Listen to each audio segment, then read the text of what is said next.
Hi guys, welcome back to my channel. My name is Florence. If you're new here, welcome. If you're not, welcome back home. It's lovely to have you back. So guys, if you haven't subscribed to this channel, please go ahead and do so right now. Just click on the subscribe button and click on the notification bell just beside it so you get all the notifications and all the videos when I post, because this video is going to kind of be like a series and you don't want to miss any of it. So today we're going to be talking about hair porosity. I know that it's confusing, you don't know why it matters and all, but hair porosity is one of the things that can actually make the difference between your hair growing well and it not growing well.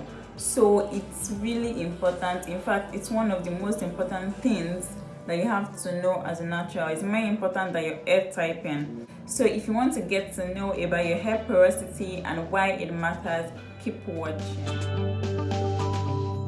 Okay, to explain hair porosity, I am just going to tell you that it's a simple thing to know from the title, hair porosity. It simply means how porous your hair is. And how porous your hair is simply means how easy is it to absorb water and to lose water. That's just it. That's all of the fuss about porosity. So simply put, when we talk about whether your hair is low porosity or medium or normal porosity or high porosity, we are simply saying that how easy is it for your hair to absorb water and how easy is it for your hair to lose water. That's simply what we are talking about. And when we start to classify it into low, medium or normal and high porosity, we're basically saying that for low porosity hair, it is a little bit difficult for hair to absorb water, and it's a little bit difficult for it to lose water too. And we're saying for normal porosity hair, it is normal. It takes water in normally and it loses water normally. And we're saying that for high porosity hair, it is very easy for it to absorb water, but it is also very easy for it to lose water. Hair porosity is determined by your cuticle layer. Okay, so basically the hair is divided into three microscopic, I would say that again, microscopic layers, and that's the cuticle layer, the cortex and the medulla. The cuticle layer is the outermost layer, the cortex is the middle layer, and the medulla is the innermost layer. So basically the cuticle layer is the one that's supposed to protect the medulla and the cortex. So it basically varies what enters into the hair and what goes out. So the cuticle layer is like the gate to the hair. It helps to vet what comes into the hair and what goes out of the hair. So if your cuticle layers are closed shut, that means that you have low porosity hair and it is difficult for things including moisture, water, to enter into your hair. That means you have low porosity hair.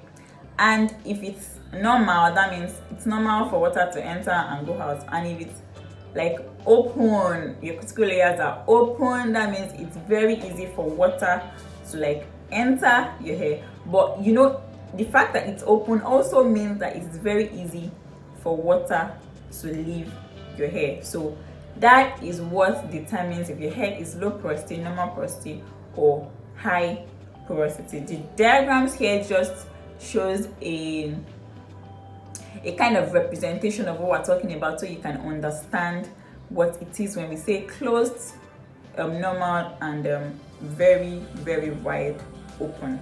So that is it. That is what tells you what your porosity is. That's what determines what your porosity is. So what should concern you is, how does this affect your hair growth? How does it affect your hair health?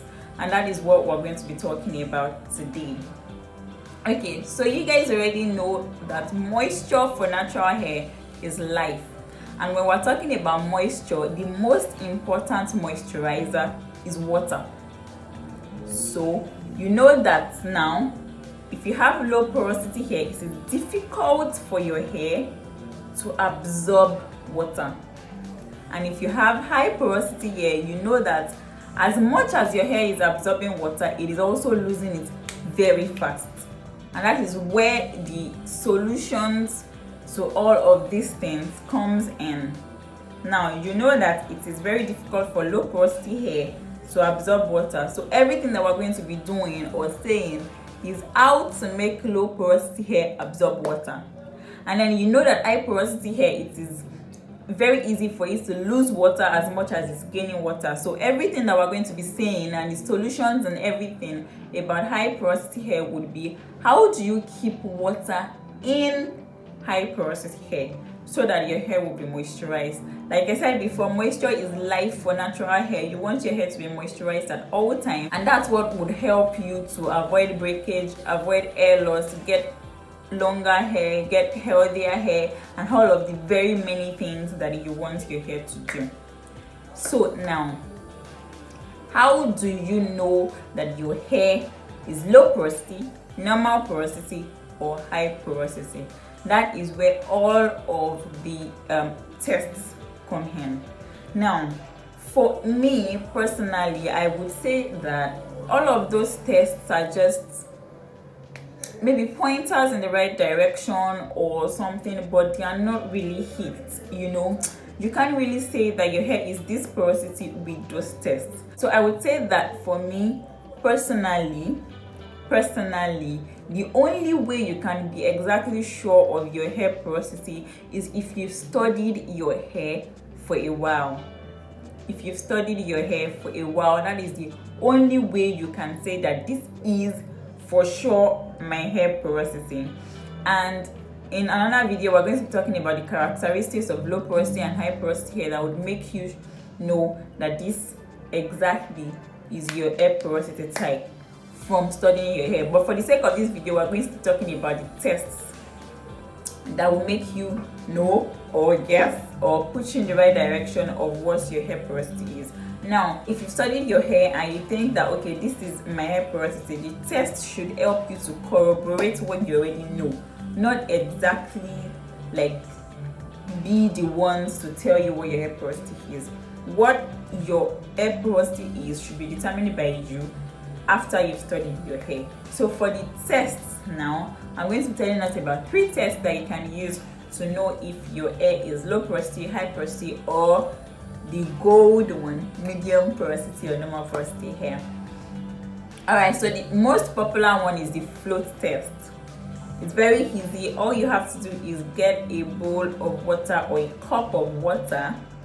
Take clean hair, a clean strand of your hair. It must be clean, however, it must be very, very clean. It should be maybe after you shampoo your hair or something. Do not condition before you do this test. So it has to be clean hair. So put the hair in a cup of water and just put it on top of the cup. If your hair immediately sinks to the bottom of the cup, that means your hair absorbs the water really quickly, and it means that your hair is high porosity. That means it takes in water really fast. Now, if it sinks to the middle of the cup, that means your hair is medium or normal porosity. And if it just stays on top of the cup and it doesn't sink after a while, your hair is most likely low porosity hair. Now, if you break the surface tension and push the hair down into the water, and then if it sinks, your hair is most likely low porosity hair too. So it would most likely sink like gradually, like slower than the high porosity hair would. So that is the float test. I'm going to put a picture here for you that would make it easier for you to understand with all my gibberish. Okay, so the next one, which I don't exactly see the point of or how that is even possible, is the slip and slide test. So it's basically you take one strand of your hair and then you just take the one strand, and let me just use this as a strand, and you slip your hand up the length of your hair like this. Now it is said that if you can go through the length of your hair without feeling some friction, that your hair is high porosity because your cuticles are open, and if you cannot, if the hair is smooth, it's low porosity because your cuticles are closed. Now I wouldn't say that's a good test because these things, the cuticle layer is supposed to be a microscopic thing, so it's not like you can feel it with your hand. It doesn't make any sense to me. So the other one, the last test, is the absorption test, or some people call it the spray bottle test. So basically you take your spray bottle and you take a section of your hair and you spray the water onto the section of your hair. Now if the water forms water beads on top of your hair and it just sits on top of your hair, you most likely have low porosity hair. So if you have to like take your hair and smoothing before the water penetrates your hair, you most likely have low porosity hair. But if you spray it and the water just absorbs into your hair, you most likely have high porosity hair. So those are the three tests that are common that you can use to determine or corroborate if your hair is high porosity or low porosity. For me, I would go for the first and the last test. The second one is a no-go for me. So guys, go ahead and do the tests and let's know what your hair porosity is in the comment section down below. And are you just getting to know about hair porosity, or you've always known about hair porosity? Let me know in the comment section below. So in my next two videos guys, I'm going to be talking about low porosity and high porosity hair, the characteristics, and how you can actually manipulate these characteristics to make sure that your hair is moisturized and your hair is flourishing. So catch me in the next video, which is going to be about high porosity hair first, then low porosity hair, and I will see you guys in my next video. If you haven't subscribed, please go ahead and do so right now and turn on the notification bell so you won't miss the next video. It's important videos and you definitely don't want to miss it. So I'll see you over there guys. Bye. Before I go, there is this popular opinion that I would like to debunk, that high porosity hair is usually damaged hair. Okay, so I would say that high porosity hair most times is damaged hair from over manipulation, from radiation, from heat, too much styling and color treatments and dyeing and all of those treatments. But not all high porosity hair are damaged hair. Sometimes it could just be genetic. It might not be due to damage, it could just be genetic. So please, let's change this notion of high porosity hair is damaged hair. No, not all high porosity hair is damaged hair. But however, all damaged hair is high porosity hair. Let me say that again. Not all high porosity hair is damaged hair. Some can just be due to genetics. But all damaged hair, however, is high porosity hair. So let us sink in.